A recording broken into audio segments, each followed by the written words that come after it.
It is the second Mackem football show of the season, boys. Welcome along, and girls. On the call at the minute with Paul from RWA and Yorkshire Mackem from Yorkshire. How are we doing, boys? Okay, could be better. Not a great What's start to the season, but I'm doing all right. It's good to be back after a break. Jacob's just full in. Let's get talking about football.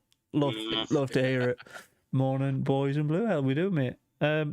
Yeah. Should we talk about football then on this football podcast?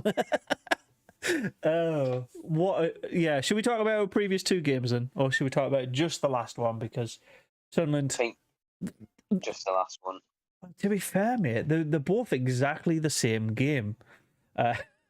Lucky deflections, Patterson getting sent the wrong way, Sunderland being the dominant side and taking away one goal. The only difference is we got our goal before half time this time round. So, and that was from the penalty spot, which we absolutely deserved that penalty, by the way. I don't care if anybody says we don't. He was getting yanked for about 5 yards in the box from behind, and his shirt was nearly ripped off him. So it's a stonewall penalty if I've ever seen one. But yeah, not enough ultimately to take away any points away again. How? I think there's a lot of like dwelling on it a little bit. Spent 100 quid in Tesco. On what? Okay. What is it? How would you have changed that game tactically to improve on what Mobrway did? Maybe done a 4-4-2. Two strikers up at top. What strikers, mate? Who are these? Who are these imaginary imagine strikers? Amir and maybe Roberts up at top. Roberts up top's not a bad show, but he started Dak as an out-and-out striker, which we all know Dak is not a striker. No.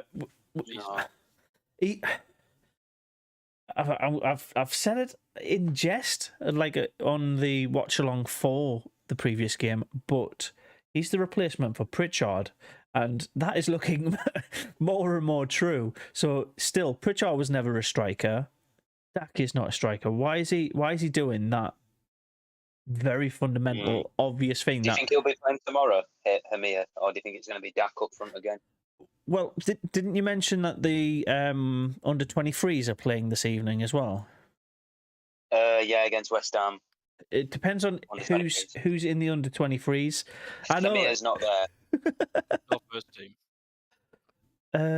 He's not in the first team. Can we check the squad tonight if somebody's got that on there? Under 20? Is it under 21s or under 23s? Might be on. I'm not sure. I'm just on my phone on the app. It just says Sunderland Academy. I'm going to load up the Sunderland Twitter because it's usually on that. Full time West Ham 2-0. It's not full time. They got beat 2-0.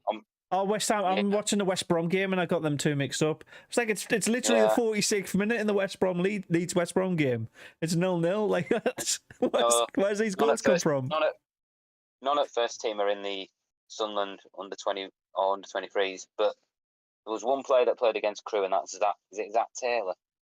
No, Ellis Taylor. No, but yeah, no, none of them. Why do you sound like a Little Britain character? No, but yeah. Yeah. No, but yeah. Yeah, but no. Oh, I'm just having fun, mate. Yeah, the under 23s announcement isn't on the Sunderland Twitter page tonight, so I'm not sure what's happening with that.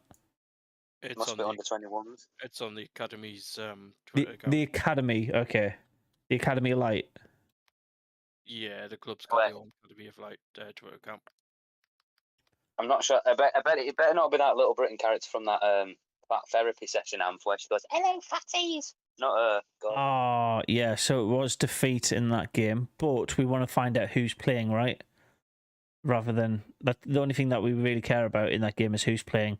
So Young, Wilson, Crompton, Fielson, Brainbridge, Chabai, Burke, Taylor, Jones, Spellman, Gardner, Pye, Cameron, Thompson, and 2 to Rov. So no sign of Rig in there, but obviously Rig can't play because his concussion. But no Hamia, no Mayenda. Is Mayenda still injured?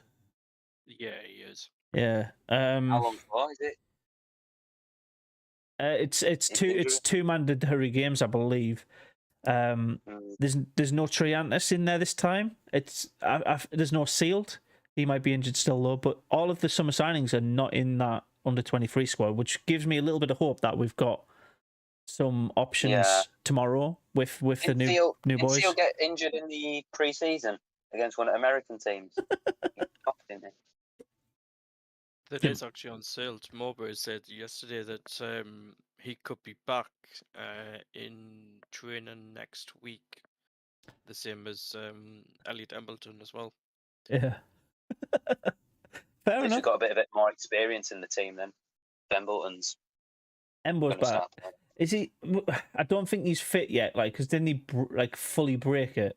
If he's back in the training ground, he'll probably have the same recovery time as. He's a decent Stewart. player though, isn't he, Embo? Oh yeah, I'd be more. yeah. I'd much rather have Embo and Stewart back in the starting options and put them on the bench than not have them at all. When did he get injured last season? Embo, was it towards it end or? it was March, wasn't it? He got sent off in a red card and broke his leg at the same time. Oh, is that Hull City? That was it. Yeah, that was it. That was the four. Was that the December, 4-4? Or was that actually. the It was the one It before. was December actually. Hull City. Yeah, that's quite ref. Oh, that's just dumb. Why would you send the player off? Well, it's been wasn't even a bad foul. Come on. Yeah. But like I said, it's in the past. We can't really that squad that we had then is just completely different. It's completely different to what we have today. Yeah, this squad's a bit shitty.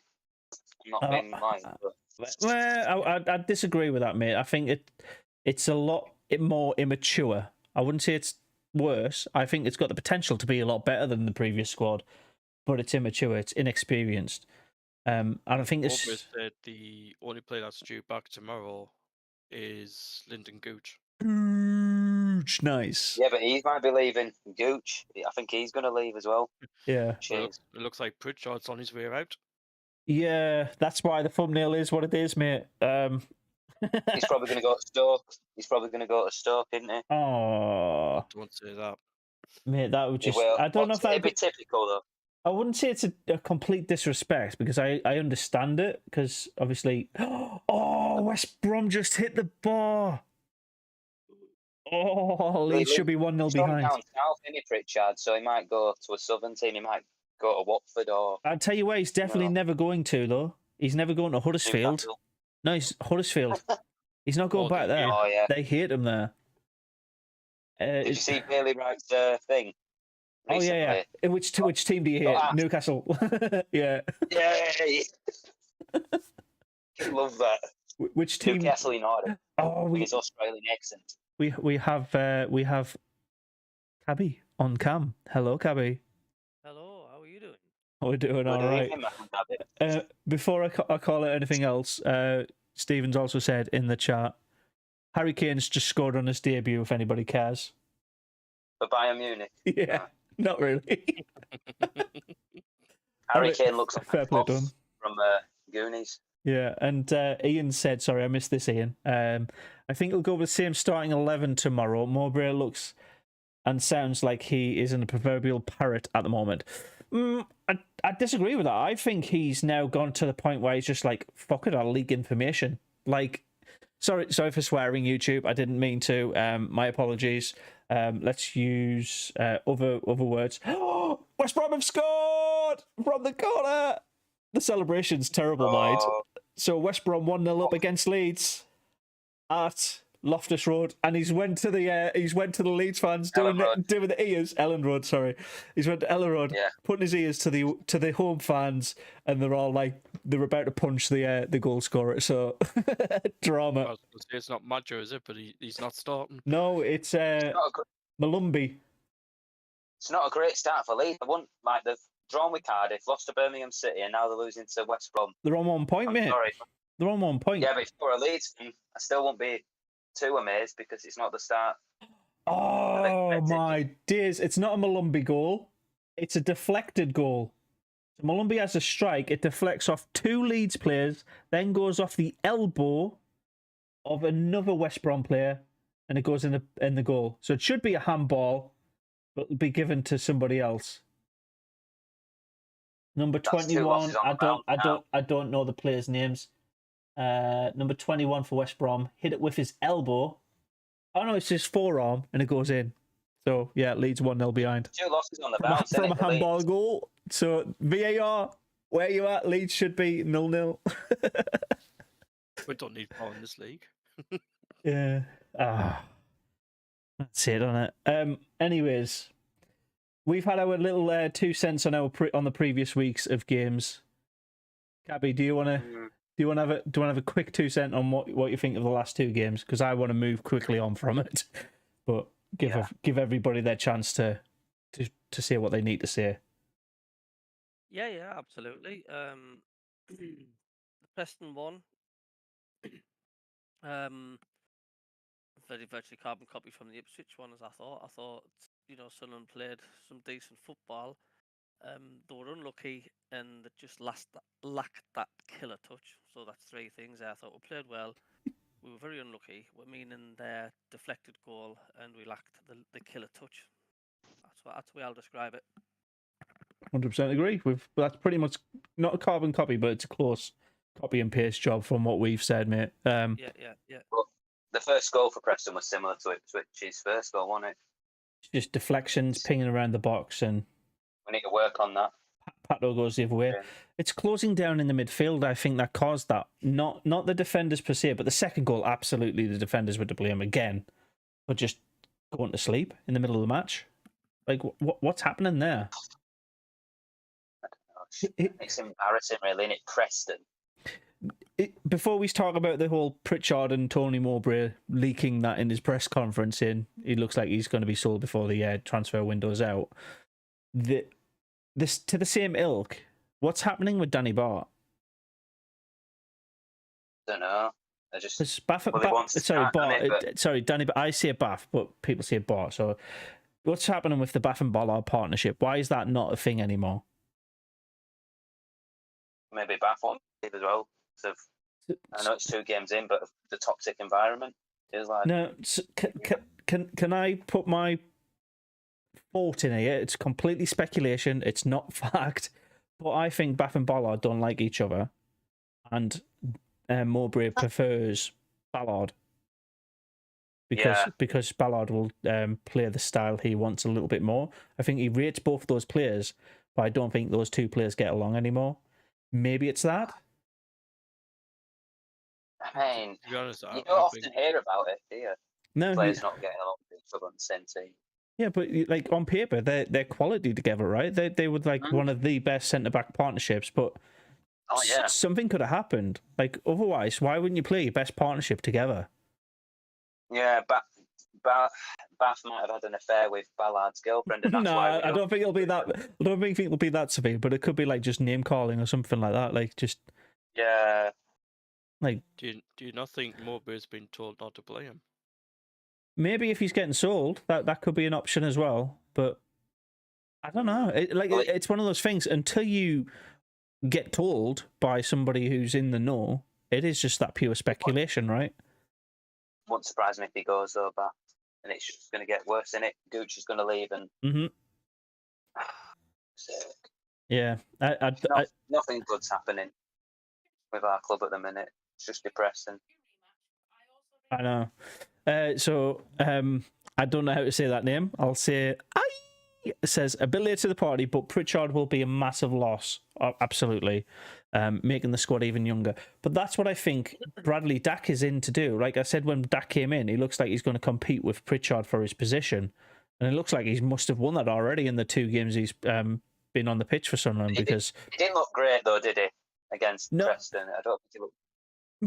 So I think both of those players, when they came on, they changed the game massively, and they're very influential. So they are basically the same role. I just think that Mowbray understands Dack that a little bit more, even though Mowbray played with Pritchard for an entire season. And I think Dack is more looking to make sure he keeps his contract rather than the other way around. So I Can you, think can you see him banging in goal for Sunderland like he did at Blackburn? Or no, I think they're both key assist players. They're not going to be goal scorers. They might score an odd pop shot from a set piece or something like that, but they're not going to be the Clarks or the Roberts driving into the box and scoring goals. They're not going to be Ahmad. They're going to be drawing defenders towards them and doing that killer pass. That's their role. yeah, Um, like the pass that leads to, is the catalyst of the goal, like a cross or something like that. Yeah. yeah. But So- he did do well at Blackburn. And I've heard good stuff. Yeah, but not to be blunt, and I think this is a little bit blunt, I think Dak's only option right now is Sunderland. Pritchard's could be anywhere. So Pritchard has more options outside of Sunderland to develop his career even further. That's why that's why I think Sunderland have gone with Dak, because he's the slightly cheaper option if we look at it on paper. And yeah, you've got him for free. Probably got him from a less value, and we're like, why have we got two players who do the same thing? Let's see if somebody wants to buy our. And we can still, how much did we? Because we can use the money, because we can, like for El Hadji, we got a lot of money for him. Yeah, we can use that. We can use the money for El Hadji to buy the striker, and it's same for Pritchard. Even if they go, we can. I think we still get a lot of money for Pritchard, like back at us, offered back at us. I don't know if there's sell-on clauses or anything like that in play. We'll find out. Ian's popped into the chat as well, saying no idea what's up with Bath, but he can't go on playing 09 at centre back. That's where most of our goals have. Right back. I think he's better off playing a CDM, to be honest. If he used to though, didn't he? Yeah. Yeah, that's what he used to do when he first came to Sunderland. But for the CDM position, we've got Ekwar and Neil, and they are better than 09 in that position because they've specialised. Because they've specialised. They've rarely moved away from it. 09 has been to his own detriment. He has basically says, "I'll play wherever you need me." He'd play in goal if you told him to. I think I'd put him as a right back tomorrow if he's on defence, and have Bath and Ballard try and still do Bath and Ballard in defence, and maybe like Sirkin left back. Yeah. So to answer I's question, I want one of you to have the input here. But he says, for me, it's mainly the experience factor and losing an older head in the squad. Dak and Pritchard, which one would you prefer? And do you think you lose that aged experience in the squad when you lose Pritchard? I mean, I would rather have Pritchard because he's quality, but I mean, for the experience factor, do you think we'll lose it though by replacing him with Dak?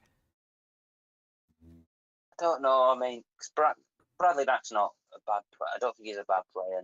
Yeah, but he's got more championship experience than Pritchard. Pritchard has more Sunderland experience. Yeah. So really, when you think of it, we might be better without Pritchard. Well, not better, but not better without it, but we might be better with his replacement because he's been proven in the league. Right. That could help us get on the more winning road, shall I say, or Cabby, get us going. I can see Cabby just like chewing on his mic, wanting to chip in here. Go on, mate. No, all right. Carry on. Oh, what are you thinking, Paul, mate? What are you thinking? Pritchard? Dak? Experience? Do you think you get more experience if Pritchard does go? What? Yeah. I don't know, really, because I think we would get a bit more experience with Pritchard, but as Mobrway always likes to say, it's always time to move players on. Oh yeah, no, but I think with Pritchard, there's only two clubs I think at the minute that we would be like, why the hell have you gone to that club over anybody? And that would be Newcastle or Stoke, because Stoke has Alex Neil and we don't want them to benefit from it. When Alex Neil moves on from Stoke, we're more than happy to have that trade agreement in place. But yeah, we won't have a disdain for Stoke anymore, would we? I think when Neil leaves Stoke. To be honest, I don't mind Stoke at all. It's just Alex Neil. The Stoke players. What's so appealing about Stoke Football Club? They're not really that appealing, are they? The shit. Do you know what I find appealing about Stoke? They're a real club. No, they're a real club. Our And by real, I mean they're not. They've got money, but they don't use it to like buy out the league.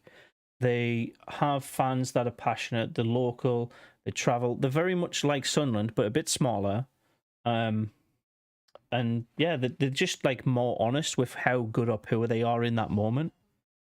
I find them like just what's it called, like down to earth. They're not deluded like like Newcastle fans. We are the best in the world. Do you think they'll finish above us this No, season? no, and I think if you ask them the same question, they'll probably say no. Right now, you might get a couple saying yes, but like after game 15, after the halfway point of the season, you'll find where the league starts to settle towards, and yeah, I don't know. I kind of feel like Stoke overall could be respectable again as soon as Alex Neil leaves. Maybe. Anyways, STO5 says I'll have Dak over Pritchard, which is very. It's a minority of Sunderland fans, by the way, but it's a shame to lose Pritchard. Absolutely, like he knows so much about everybody at the club. They'll have stories about each other because they work with each other every day. So yeah. But like you said, Bradley Dack's had more experience in Championship, hasn't he? Yeah, and so you've got to look at that perspective, haven't you? Yeah, you know, Michael does come up with a good point here. He says Pritchard is great, but he does get bullied off the ball a little bit too much. And Dean says we need Pritchard and Bath, but it looks like they're both potentially leaving us before the window's gone. I think it's that. Yeah, sorry. I said I think that you have very little older heads or experience, and replacing experience with experience doesn't really solve the problem. No, it just makes the budget a little bit different, right? If you're replacing for like, that's all you're doing. You might have like a little bit of nuance with who comes in, but I think there's been a lot of Sunderland fans that have said this repeatedly, and I'm a little bit like, you can't replace that. So people saying Ahmad, we missed the Ahmad, we missed that game changer, but we haven't given our players the time to become those game changers. Ahmad wasn't a game changer on game 1 or game 2. It was about game 6 or 7. Yeah, it was about game 7 when he kicked into full form and started providing those like worldy goals, because he started developing the club. He had a couple of goals before then, don't get me wrong, but it was like game 7 when he become that game changer. I think we're jumping the gun by game 2 saying we haven't got a direct replacement. We haven't had 46 games to judge if we had a direct replacement. What a save. Sorry, Leeds just had a shot, curler, James, to the top right corner, and the keeper, proper worldy save. Postage stamp. He literally gets the postage stamp from the centre of the goal. No, probably a yard into from the postage stamp, but he gets cramped doing the dive. That's funny. There you go. Ian Banks. Stoke have a great history. Stanley Matthews, Gordon Banks, just to name 2. I say you're a proper club. I think, with the Ahmad, so I'll get back to the point I was talking about with Ahmad being the game changer that we need. We could have a couple of those in our squad already. We could get a couple before the window closes, but I don't think I think we miss him. We absolutely do miss his play style, but we developed him to become into our game style. I think that the whole strikers not being there forced him to, allowed Mobrway to give him that creativity, and I think it's allowed players like Clark to come on as well. What do you reckon? Yeah, great. Go on, Cabby. You've just unmuted, so go for it. He muted again. Technically, there you go. We can hear you. We can hear you. No, we can't. Okay, never mind.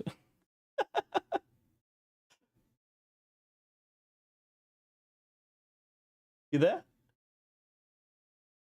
Hi, sorry, the Discord bloody froze there. Got you. Can you hear us all right? Yeah, I can hear you, mate. Go for it. So what was the crack again? Sorry. So, Amad Diallo, game changer. We haven't got a game changer in our squad. That's what I've heard a lot of our fans say. Yeah. but I'm saying it's a little bit too early. Really, way too early to say we've got a game changer in our squad or not, because we haven't had that many games to change. No, like I say, I mean, there's this is like coming up to the fourth game in all competitions, isn't it? I mean, it's still very, as you say, early doors. There's a lot of players like Bradley Dack and that we've not really seen much of. There is, when I say plenty time in that, like, but I can imagine the Sunderland fans getting on the back of the owners if they lose badly against Rotherham at home again. But there is time. I mean, we all know there's a huge gap to fill with Diallo, because he was the player that he just needed that one touch in the slightest sniff on goal, and it was hitting the back of the net. It was incredible. He got us out of so many sticky situations. But at the moment, we don't seem to have that, and it's like it's like a hole in the head. It is obvious, but it's a bit too soon yet to, as you say, to say like, oh, we've got a game changer coming on here. It's a few games away yet. That, I think. Okay.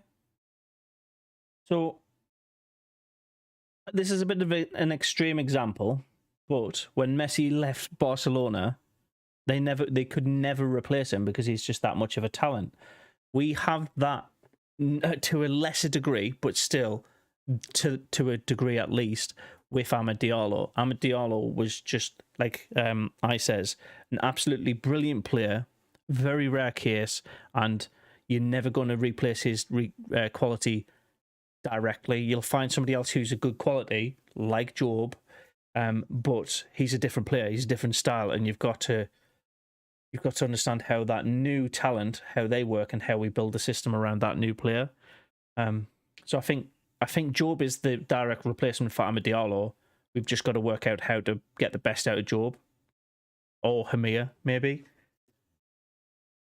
What do you think of that, boys?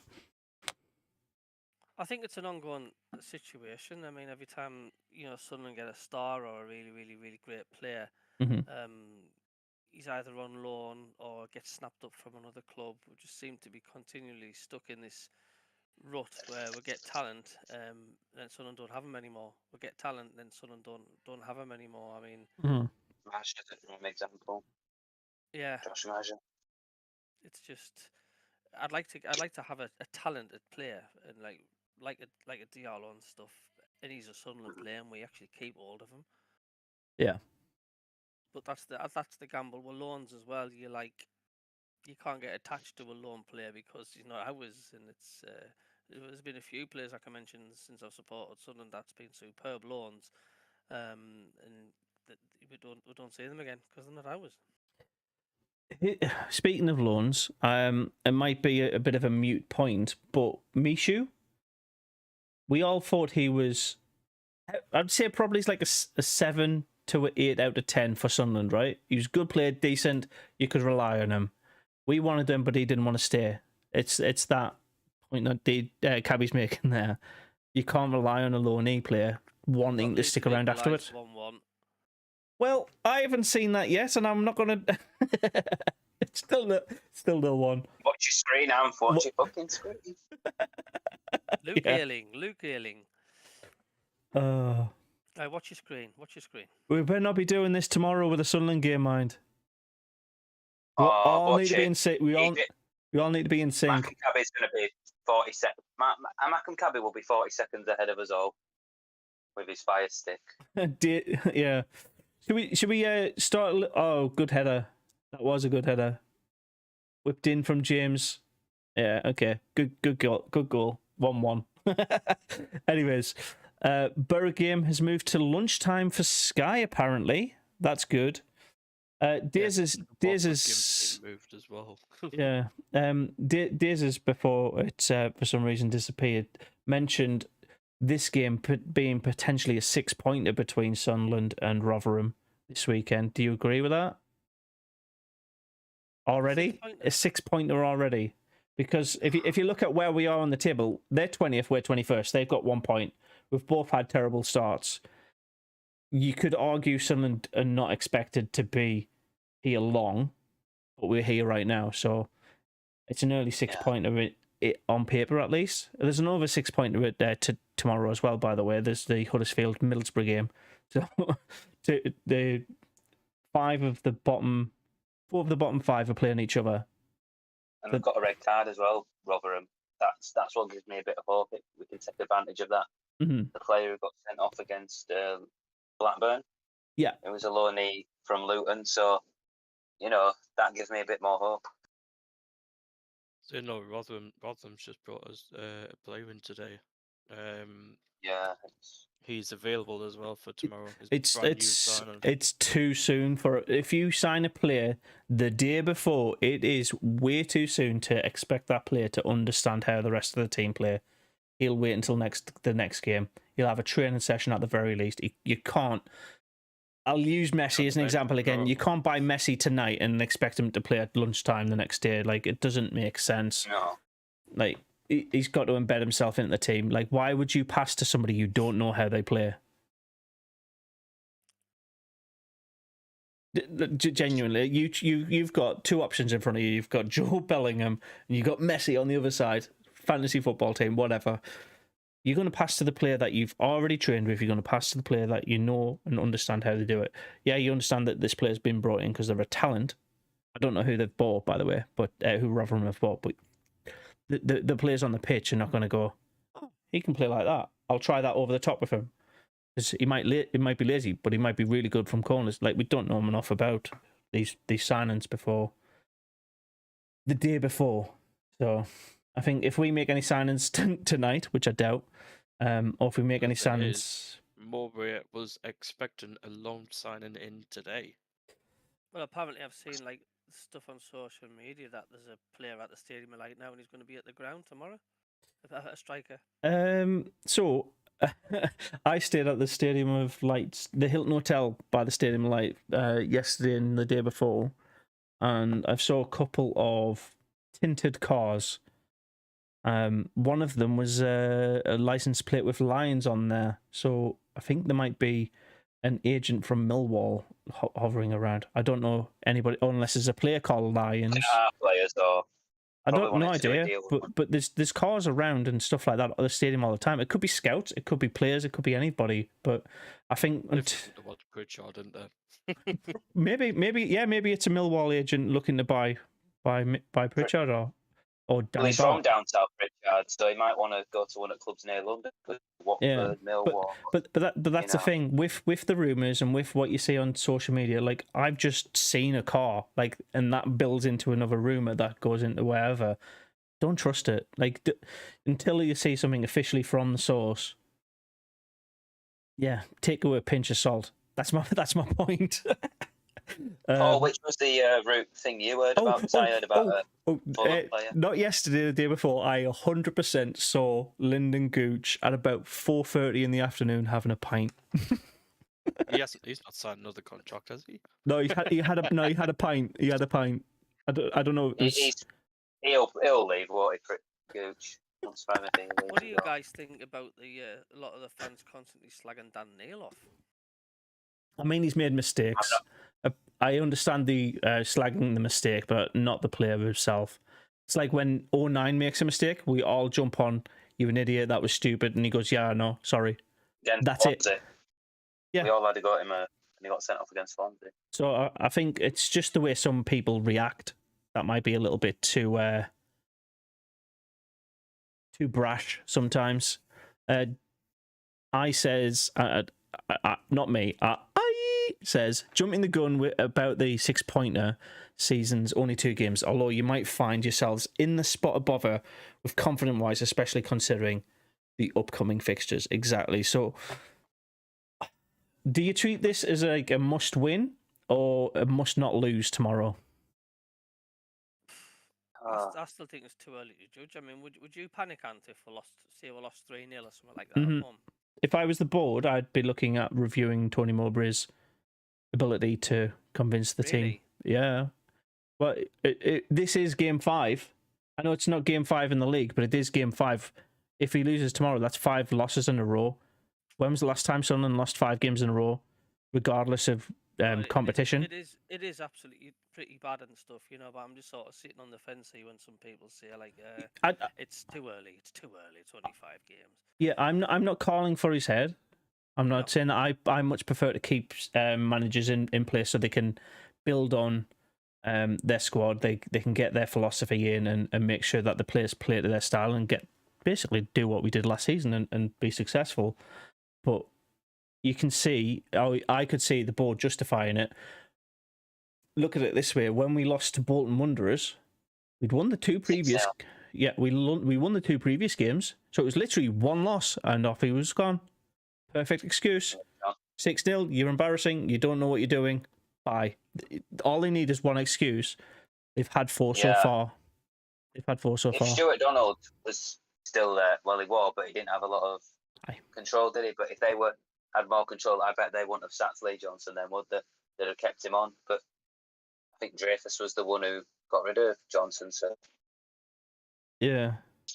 in a way, you can praise Dreyfus because it straight away something proper bad. You know, I'm not saying he's the best thing ever. It's also he has made mistakes. It's also blaming the workman for the business not providing the tools. It's a little bit of that, isn't it? Like you're asking somebody to build a squad without the actual correct bricks. We haven't got the correct players in the positions. We've been screaming for strikers, but we can't finish we can't finish the team or whatever you're building. Whatever. Insert metaphor here. You can't complete the squad if you're not given all of the players that have that skill set that you need for your philosophy, which I think it's abundantly clear that fans see that Tony Mobrway knows what he wants and isn't getting it. Am I too far from the point here? And hi Acacia, hi Brad, welcome along.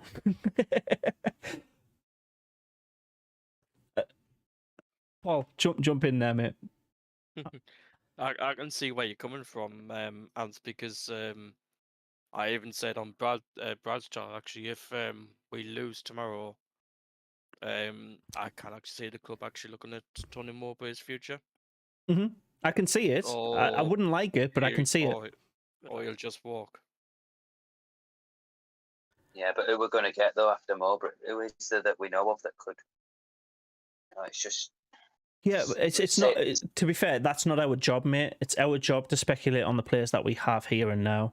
That's what fans are supposed to do. We can't say, like, I'll use Messi again because he's a brilliant striker and everybody in the world wants him. We could say we want Messi in our squad because he's the best fit. But KLD, Speakman, and I can't remember the other guy's name. Stuart Harvey. Stuart. Another Stuart. Number 2. It's their job to bring those players in, sign those deals, and get that done for us. It's Mowbray's job just to do with what he's been given. Like he can only build that statue, whatever. Yeah. He can only sculpt the team with the team of players that he's been given. So, like I can't blame Mowbray for not being able to come up with that masterpiece, that art piece, that 3 points every single game because he hasn't got the tools to beat certain tactics. And I don't think we've been out of those 2 games. I just it's so simple: defend better and score the chances you get. And it's not like we're playing bad football, is it? Come on, we've got quality. We just need those 2 bits tightening up, and we'll win games. We will definitely win a lot of games with the current squad. Well, that player that I was on about earlier, Jay Stansfield, who was on loan at Exeter, but he's a young player at Fulham, who we've been reportedly maybe getting. Yeah. Or that Fulham want to let him go on loan. So that's all. I actually have to agree with what Casey's just put in. You know, Which I just kind of bit? get that Speakman actually was searching for a new manager.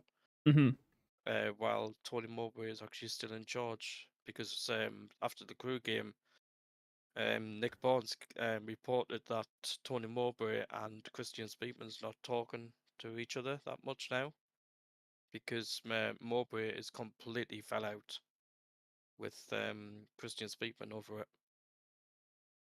that's what comes with maturity and role. You'll find disagreements and those dramas build up.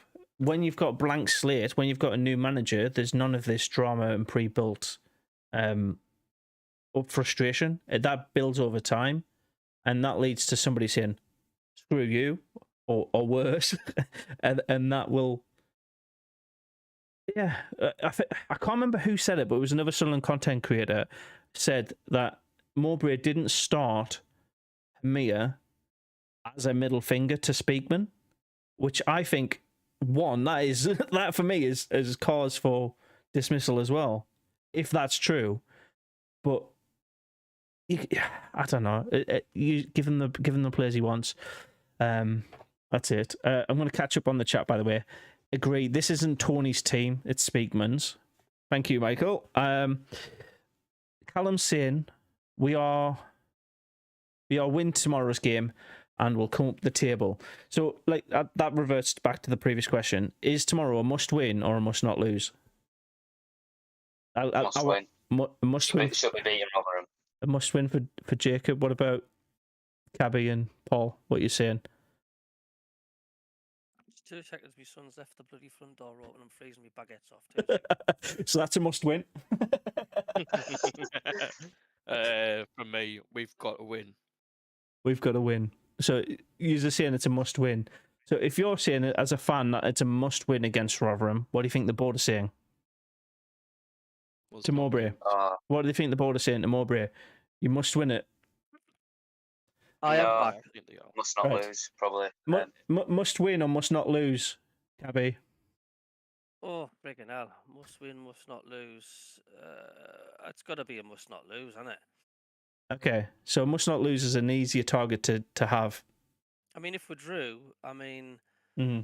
it'd It's a be point, frustrating, really. you know, but we've stopped the rot of the defeats, haven't we? That's what we Yeah. can see on that one. But no, we cannot lose. We cannot lose. Not another game at home, for God's sake.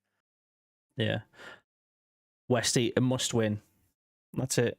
So the board will have the exact same thing on Mowbray's shoulders, right? That's what my whole point around that question is. If he loses, I think if he loses, the board have the perfect justification. And I think not 100% of the fans, I think probably over half now, saying something's not right, something needs changing. And the easiest thing to change outside of individual players is the gaffer. So yeah. Must win. I'm going to say it's a must win. I think without a point after one draw in 5 games is still not good enough. Our home form is crap and needs fixing. And Rotherham they haven't performed very well in their 2 games. They've got a really bad discipline, and yeah. I mean, we don't have any given right to, beat Rotherham. I mean, I know that. No. I'm not saying we've got a given right for it, mate. But I'm saying on paper they beat us last season, mate. So it's not like down there bit they did, yeah. Yeah, but they've performed worse than us, but have still picked up a point. Is it 6 goals they've conceded? They've conceded 6 goals, which is in 2 games. That's crap. Their defense is definitely there for our taking. You've just got to be clinical against them. I do think Rotherham will score first, though. Yeah. RWA, Brad says, man mistake said that about the middle finger.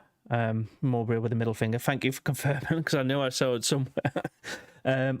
And Elliot says he met Speakman in Bishop Auckland today. He was with his wife and kids. As a joke, I said, no chance for Ahmad. And he says, it's closer than people think, but not this year. I didn't really click. Oh, okay. That boys mean that will boys get him in January. Maybe, but like, stop teasing us. That's literally. Speakman behave. Who's this about January? Are you on about Ahmad. Ahmad? Yeah. Well, he's injured. He's injured for that long. Probably will get him in January, to be fair. Yeah. Grant is saying a draw will do, mate. So as long as we were off the 0 point pot of teams, then I think some fans would be happy. But I think, yeah. If Well, I think that red card thing might affect Rotherham, don't you think? Here's another question: if we lose tomorrow, roughly how many percent of fans do you think would be upset that Mobrway gets the chop? I don't know. How many will be happy that he gets sacked? Yeah, they're not happy. How many will be upset that he gets sacked? So, I don't think that was many. it. Probably not many, but I still got to give him time. But if it happens, just got to let the I think he's board's choice. Mobrway has been one of their best managers in the last 20 years. Just Oh, yeah. look what he did last season.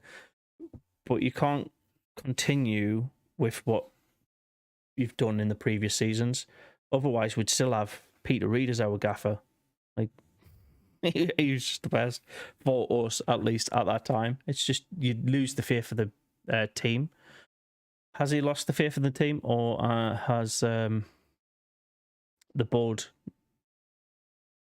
not giving him what he needs? I mean, how much of Tony Mobrway would you blame for the defeat? It depends on how he puts out the team. If he doesn't start Hamir, or he doesn't bring him on when we're on the attack, there's two things I think we really need to change. Is when Clark and Roberts are on the pitch, Hamir needs to be in the centre of the box, and they need to cross it. When Hamir's not in the box, they can dribble into it. That's as basic as it is going forward. If they can cross it into the box and he's there, they'll score. For some reason, they didn't do that in the first two games. They did it the opposite way around. They tried to dribble in when he was in the box and didn't provide him with the ball.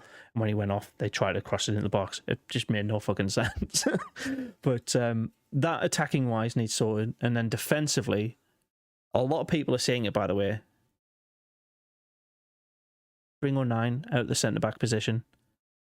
Yeah. 09 should be right back. I think I'd prefer to have two strikers up at top with Hamir because he's young, isn't it? We're just relying on him. Yeah, Wesley says he saw Tommy Cannon at Seaham Hall. Tommy Cannon, the Millwall striker. No, Preston. Well, Everton. He was at Everton. Preston on loan, but he's a young lad at Everton. Or is he talking about the English actor who's 85 years old? Tom Cannon boys go back to Preston. Fair enough. Yeah. Did you chip in with your thoughts on that, Cabby? For the Mobrway thing? What, like will the fans be happy? Yeah. I mean, you've got to look at the present, which is now, and if we lose the first 5, then it's shite. I mean, yeah, the average usually is like 10 games, isn't it? Yeah. Yeah, I'd go with 10 to fair, not if we lose 5 games. Well, I mean,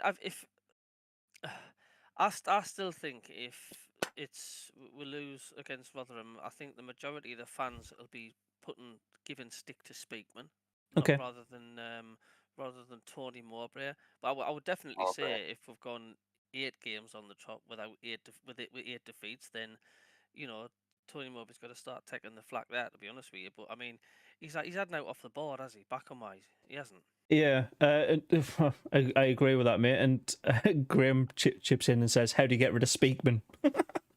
I don't think we can, do we? We can't. Other than like protesting. Coach, isn't he? Head coach, yeah. Yeah. Well, he was manager at Blackburn, so I think he might want to be manager and not coach. I don't know how strong this argument is, but there is an argument to be said around taking the responsibility of the players' signings, the contracts, away from the head coach, from that manager, because that's an extra thing that person has to deal with. Yeah. But also, that manager will happily spend a lot more money on getting the players that he wants. So maybe it is a lot to do with just budgeting and making sure our club's sustainable. Would you be really upset if the club become one of the most financially stable and developmental clubs in the country? So everybody looks to us and our academy for the quality of players that we're producing, and we're profitable. You need the profit. Well, it shows we're doing something right. It shows If they're going for our academy, they're thinking, it's got to be a good sign. Right. But Tommy. I'd rather keep them players so that when they're Mhm. a bit older, when they're playing on the pitch more often, we can, Yeah.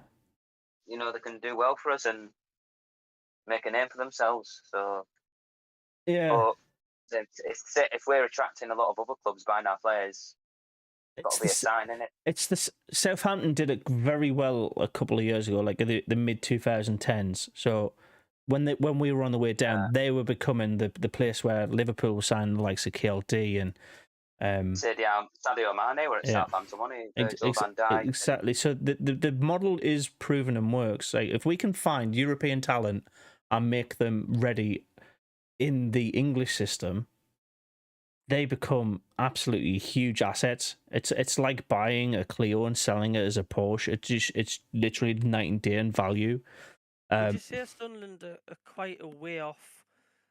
Say, again, it's still too early, isn't it? Like, I mean, I were like well off the pace of like the big guns in this division. Like the Coventrys and Southampton. and the Leicesters and things like that. I mean, are we actually quite far behind? I mean, where people say, "Well, we should get out of the league this season" and that, but I mean, No, how I think actually good are we? I mean, Mhm. but something's telling me at the minute that what I've been singing, we're a steady mid-table side. We're quite a way off top 6 at the moment. like Mhm. Oh, you mean like a 10th, finishing 10th? You mean Mackem like finishing around 10th? Yeah. I mean, we've played some good football. Then again, Mhm. but they just haven't convinced us yet that the fact like, oh, this is going to be a good season. What do you think, Paul? Yeah, I can see where he's coming from because that's what Lee Campbell said on Read on Newcastle last week because they actually asked for his score Opinion. prediction, where he thinks we'll finish. Because Lee Campbell's apparently been watching a few of our games recently, and Campbell reckons that we'll finish mid-table. Did he say? Did he can- say I can exactly understand why he says it. Yeah. where, or did he just say mid-table, Paul? Campbell reckons that we'll finish mid-table. Do you know what? I would take it today because we're literally just outside the relegation zone. But if we end up having or showing quality like we did last season, yeah, I think we're a little bit lucky to finish in the playoffs. I think any Sunderland fan with a little bit of a decent head understands we had absolute quality, but we were lucky to reach it in the final day. It took Millwall massively screwing up to actually get that playoff position. But Oh yeah, I mean, without a shadow of a doubt, that's a massive factor as well. The fact because it was out of our hands. yeah, I think we are definitely in that chasing pack for the playoffs. We've proven that we've got the quality in our current squad, including the players that have gone and we've signed in. That is our right position in this league already. It's how we step up and further towards that consistent top 3 finishing. The likes of Middlesbrough's been there pretty much consistently. Blackburn were there consistently before that.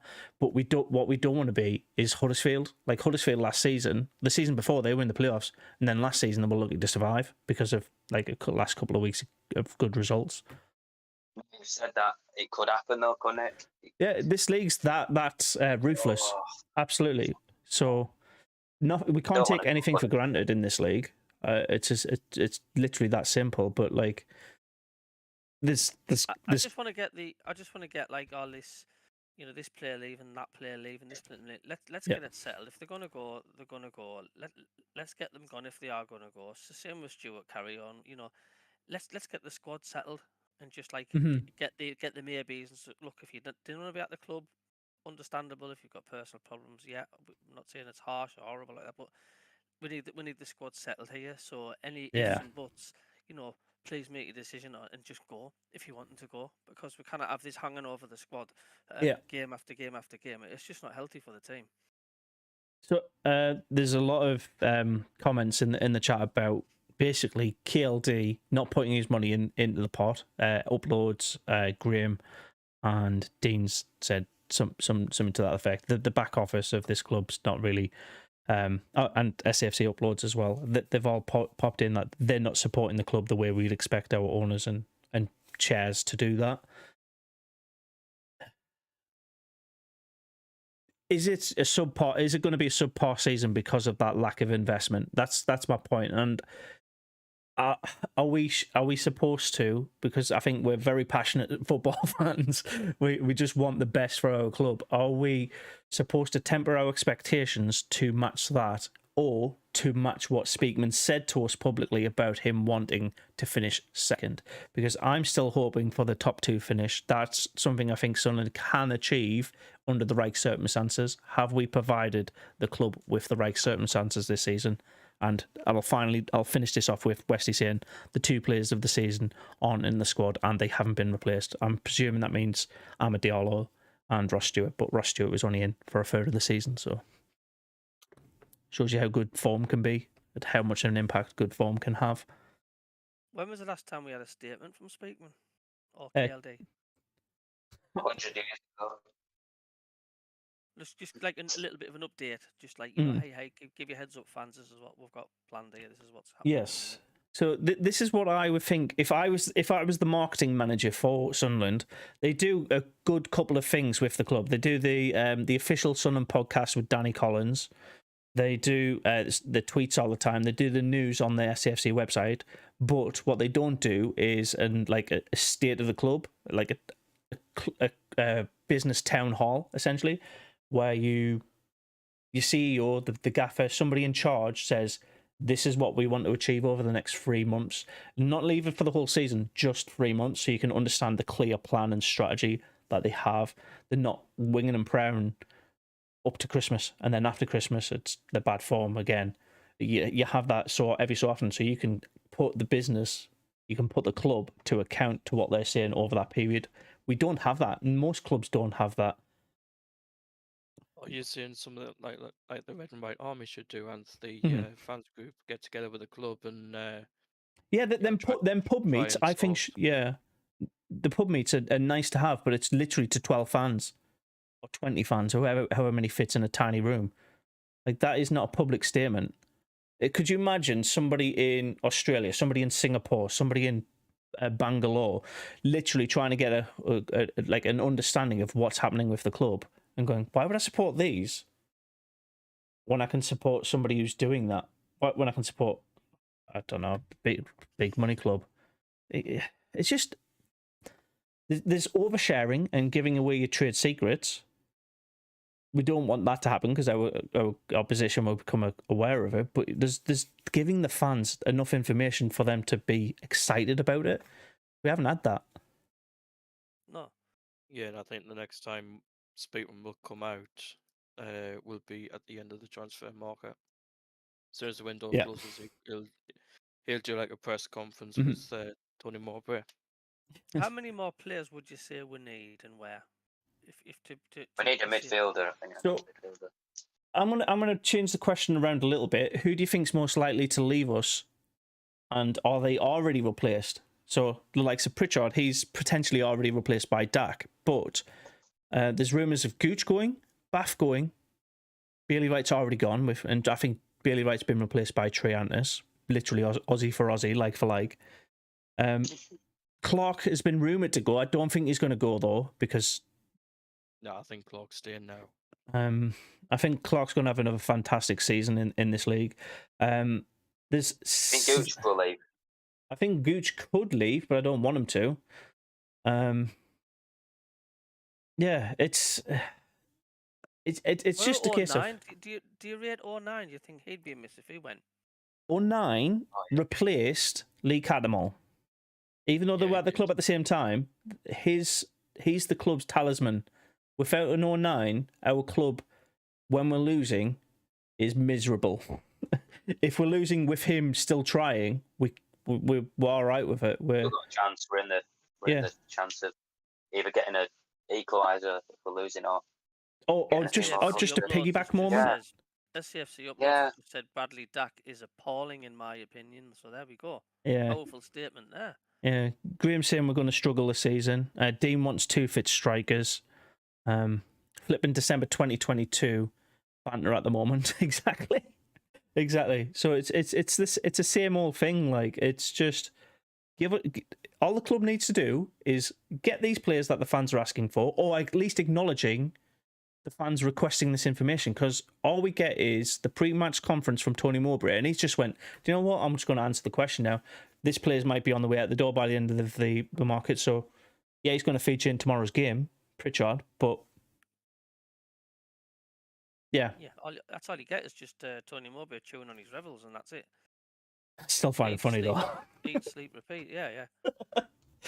09 should be a CDM. Yeah, we pretty much said that at the start of this stream, Westy. It's we questioned why Bath and Ballard aren't playing together, because they are a good partnership on. Well, they were last season. They're both fit. Why isn't that our go-to? So yeah, I actually think Mobrway actually wants to play 09 a lot in that role. but like that's because 09 is the talisman. The players that are in his position are better in that position. You've got Ekwar and Neil that are better as CDMs than 09 is, but 09 needs to be in the squad to have those moments of riling up the crowd and basically pissing off the opposition. Without him, it's just like a standard professional game, and you need players who are passionate. And I think Dak brings a little bit to that, or at least he did under Mobrway at Blackburn. So again, too early to tell with Dak, but Mobrway knows him, doesn't he? So yeah, That's why we brought him in. yeah. Upset he's not eating biscuits. Yeah. So It's interesting what I've just seen, Yeah. because there was a striker that Mobrway wanted in today, and that was to have been Jay Stansfield, but a journalist just put Jay Stansfield will now leave Fulham on loan, for 4 Championship clubs have made approaches over signing the young striker on loan. QPR and Sunderland are pushing the hardest. League One are actually interested. The League One interest last month, but Fulham insisting he needs to play at a higher level. He needs to play at Yeah, Premier. he's That's at Premier Exeter League. a lot. That's what they mean. Not Championship. He needs to play at Premier League. So they want him to play. I mean, he scored 9 goals. He got 9 goals scored at Exeter, 7 assists and 36 appearances. So That to me reads like they want him to play for a team like Luton. They want him in the Premier League, but not at their club. would you have him on this Jay Stansfield or not? Maybe I haven't seen enough of him, but his numbers are good. If we lose, are we marching on the stadium with banners, or is it too early? Westy, we never do that. When was the last time banners were used at the club? Hello, cat. Hello, Black Cat. Poyet, probably. Is that a good sign? It is. He's always doing this when I'm on thing. He's like he wants attention. So, So you mentioned banners and that. Have you heard the Spirit of 73 put out a tweet earlier, said that the club has actually stopped them from actually showing banners and stuff in the Roker end. They've actually banned them from the ground now. Why is that? I don't know, that Afraid the group of being actually called put a out. tweet out. no, to be fair, I don't follow them. I'm going to click follow on their profile now, but yeah, I've never really done that. There will be no match day flags or banners ahead of tomorrow's game. We await the contact from SFC regarding pre-match displays and welcome constructive and positive discussions on a way forward. Okay. What harm does a flag do? Like, It's not a flag. safety, probably. It's not that. I think it's the messages that you have it. No, when you like go to or watch an England game, it's like you've got like the St George's thing, Sunderland in one corner, and then like Riot or South Shields or whatever, like wherever that fan base is from. It's those kind of things, but it's all just Sunderland mantras, like really long banners, like keep the red flag flying high. Plug for this episode name. But yeah, it's those big long messages like they can have. So they could have a message or a banner that's saying Mowbray out, or they could have Speakman spend some money. KLD invest. Like they're banning that kind of message. They're not banning a England flag or a. this is the club doing that, yeah? Yeah. Yeah, it's the club doing it. It's the club saying, yeah, you can't bring in what you want. It's our stadium, it's our place, and I get that. Like, why would you want to pit You can literally bring in a piece of paper and hang that up if you want to show it on telly. Like, that's not ever going to stop. Or just It's hold just it up in your hands. It's Hold just it a up in your hands. huge banner. Like, I get it. I get it. The sell flags at the stadium are like in the shop, in the shop, so you can bring in. Yeah, South Shield. There's there's South Shield Mackems, you know. Yeah. There's a couple of them. Bob Murray, I was there. Well, in Newcastle, March outside of the Sports Direct. So, yeah, we don't protest, like, as a club, we don't protest. The easiest way to protest Sunderland Football Club is to not go to the games. And, well, I can't do that in any ways. So it's up to the people up in the northeast to say that I've had enough. As soon as... I could, but I just love going to the games. Yeah, I know. And it's a part of culture. Like, even if we're losing 2-3-0 on some games, you'll have people that stick around for the full 90, and you'll have some people who just can't be bothered. They've seen enough, and that's what fans are. They're not paid to be there. They're paying to watch a bit of entertainment, a bit of sport, and something they're passionate about. If that's subpar and not to their liking, we should be allowed to represent that. I've been to a game for absolutely donkeys, but that's just because of my lifestyle at the moment. I need to get my debt paid off, and Yeah. you know, I would like to go to a game again. We've been for ages. I mean, it's only, well, I'm only like 70 odd mile away, but I mean, it's expensive. good. It's a good 80 quid, 90 quid for me, because there's my fuel on top of that, as well as the ticket price. Yeah, And the drinks and the £9.50 pint. And there's in the even fans who even live in Sunderland who sometimes can't afford to go to every game. So it's just ridiculous. Just being at the game doesn't show that you. Just being at the game doesn't prove that you support the club either. You can have people that are mutuals that go to the game that take up a seat for somebody who wants to watch the game. Prime example of that was Wembley. There's loads of people in the Sunderland then that weren't actually Mackems. They were just anti-Wickham. And to the vice versa, you'd have Geordies in the Wickham end. There were Newcastle fans at that game, but once friend with the work. There was bloody Geordies at the North Carolina game. A friendly in America, like. There was a rumor I heard about one of the Sunderland fans. Cal put it on the story that there was this. I think it was the San Antonio game, and there was an American fan who was, of course, supporting San Antonio, dressed up as George Washington. He was drunk, and he was having a bit of a go at Sunderland fans.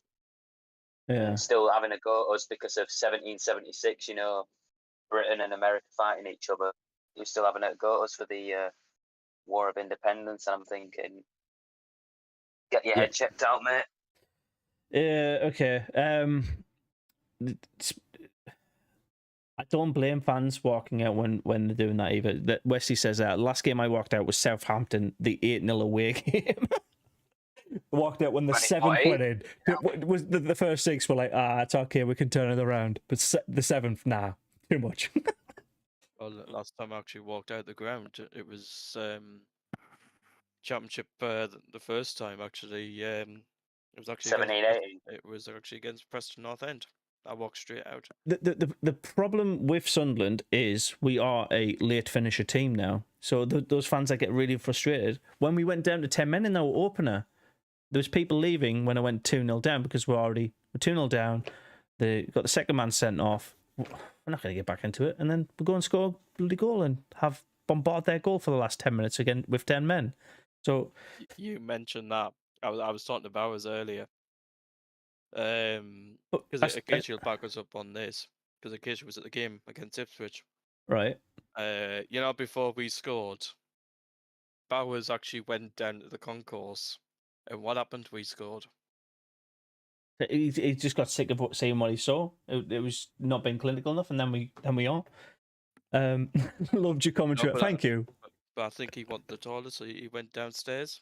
So he didn't even see it. So he missed the only goal of the game. He actually missed the goal.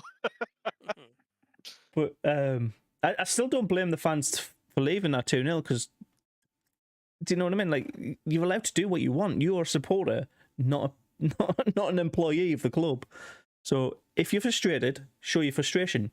You can show your frustration in a couple of ways. You can do banners, you can do protests, you can tweet, and let's face it, a lot of Sunderland fans that are frustrated do instantly tweet. But what has the biggest impact on the club is purely money. If we're not giving them money because we're upset with what we're seeing, that will have a bigger impact on the people who make those big decisions, who buy those players. So I say, if we lose tomorrow's game, the best thing to make sure that you have an impact on the club, I'm not saying it's the best thing for the players, but the best thing to say that you're pissed off with the club is to not go to the game. It's as simple as that. But I'm never going to say to a Sunderland fan, don't go to a game, because if you enjoy watching it, win, lose, or draw, enjoy watching it. So about the protests don't really work.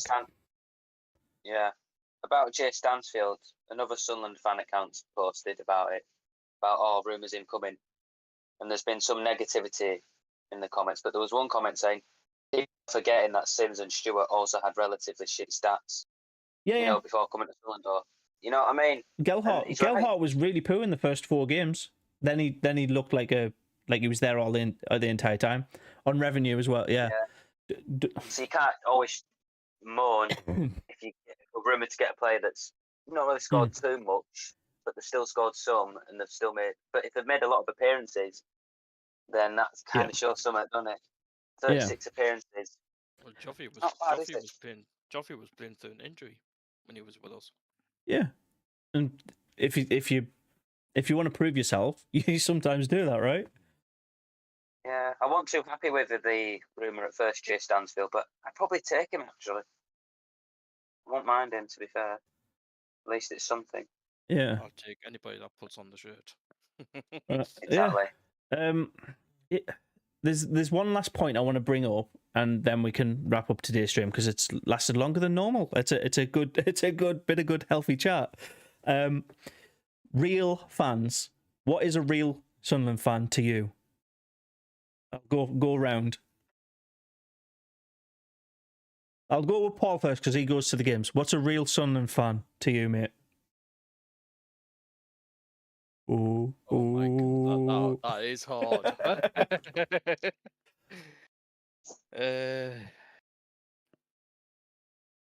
I'd say anybody that supports the club, really. Okay.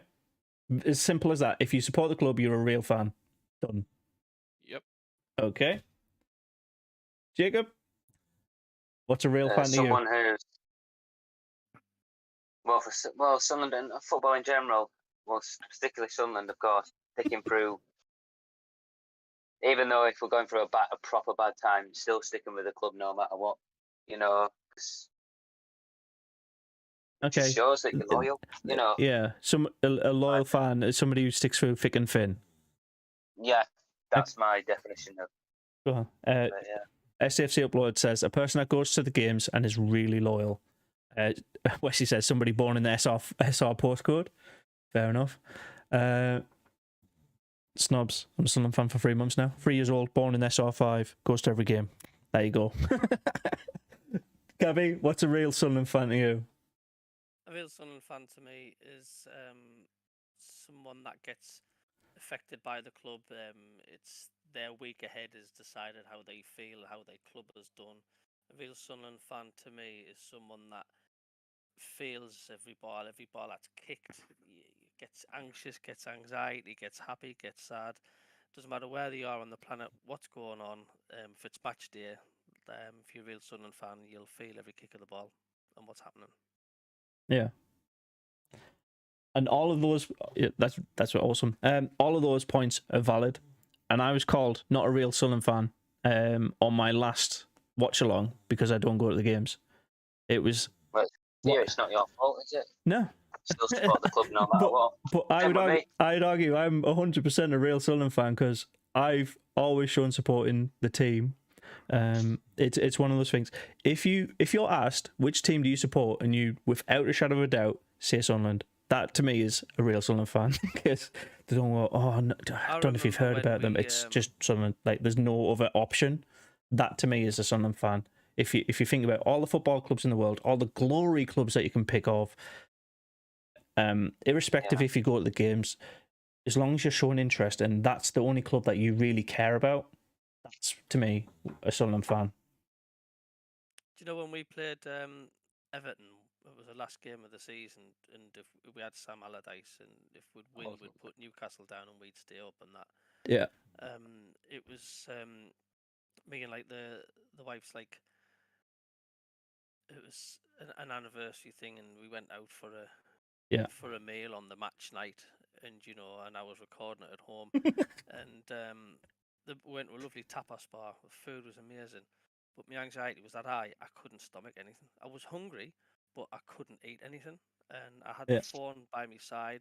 Just waiting on the ticket to come through. Yeah, because it was a double whammy. Would stay up, but to put the mags down as well. And I just could not. The wife was talking to us. I wasn't really listening to what she was saying. I just couldn't focus. And every time your phone buzzed, and I seen Cornier come up with a goal and stuff. And that to me as a Sunderland fan, it rules what you bloody do. I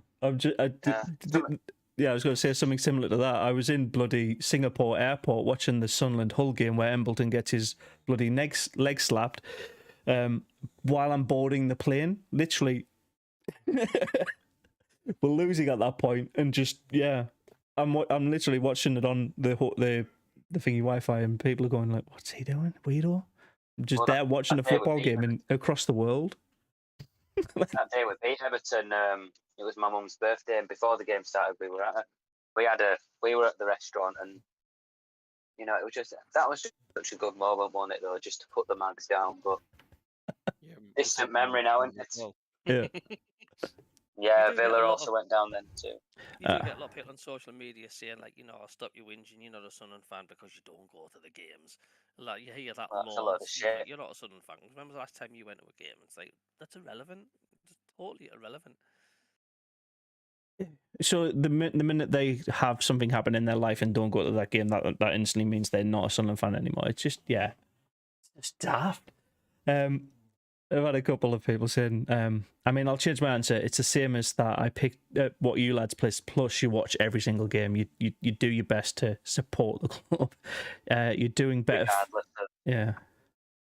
I says here, you're doing better for the community by doing the watch-alongs than going to the games, because I'm helping more Mackems enjoy it, basically. Some of them can't. Some people in Australia, some people in Canada, some people around the UK can't listen to the game or because other countries in Europe or there you go, in Africa, or even in the United States. Yeah. So I don't say you need to go to the games to be a Sunderland fan. I think you just need to have that definitive answer when asked which club you support. You say us. That's it. Say it with pride as well. Yeah. It was like in my taxi the other day. It was like and it's I'm a massive Man United fan, blah blah blah. And then when I says are you looking forward to the game this weekend? It's like are we playing this weekend? Who forgot? Like, I'm sorry, but you know everything about it. Wait, have you got every game synced up to your diary? Nah. Oh, you're not a fan. Whatever, mate. Like, as long as you're passionate about the club that you support, and it's a fan. You're a fan. You're not, like I said, you're not an employee. Your life revolves around it because you enjoy it that much. That's the whole point, right? Football club represents me. When I see Sunderland on the telly or wherever. Oh no! It's like it represents me. That's who I am. It's Sunderland AFC. I'm born and bred there. It's just class. It's part of your family, isn't it? And when something that the club does, or something that somebody who represents the club does something that's embarrassing, it affects you because you're then associated with that. Because everybody knows me, like I've ever worked with, knows I'm a Sunderland fan. And then when something happens to Sunderland, they'll talk to me about it because it's a common thing that they found out about. But it's just like, yeah. Well, can I? Go on then. A point I've got to say, well, everyone knows Jam Sarni, don't they, the Sunderland YouTuber. Well, he used to be a Man United fan, but he didn't really enjoy it. And I think it was his uncle took him to a Sunderland game, and it was against Bolton. And he's told the story. It was a boring game, on a midweek night. But every time Sunderland missed a goal or missed a chance, all the Sunderland fans were like, proper cheering still, encouragement. And because Jam Sani was frustrated, like saying, "Oh, just do it." And then every time the fans will go in, come on, he liked it, and also he related it to real life. You can relate not giving up. The Sunderland fans still cheering you on. It's like you can relate that to if you're struggling in school, you shouldn't give up. You should keep going, or if things are not going well for you, just keep going. And yeah, and I think that's I think he made. That's what I'm trying to say with that in general. Like, Sunderland Football Club, it's like we're always, regardless of if we're in a game, we're always still. We don't give up, do we, on players? And if they miss a goal, it's just still we're riling up. It's more. It's not as. It's a way of life, isn't it? So they don't. They don't seem to do that. We do more often. We're more not give up on the team. We're all the whole 90 minutes. So that's Sunderland to me as well. Regardless of where we are in the game. Exactly, mate. Perfect. I think that is a really good way to wrap it up. So, we're doing a watch along tomorrow, aren't we? Are you going to the game, Paul? I believe. Yeah, I'm going to the game. I think myself, Cabby, and Yorkshire are going to be on the call, watching the game, in sync this time. Right? Okay. Yeah, absolutely. Even if anybody's ahead, just I know it's difficult to do, but put your microphone on mute if it's when you gotta go, oh, get it, oh no, you know what I mean? Yeah, Yorkshire. Dav as well.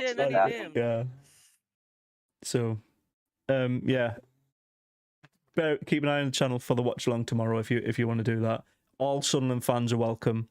All other football fans are welcome, but we have that massive Sunderland bias. We want our team to do well, and yeah, I think I'm going to wrap it up with the title of this stream.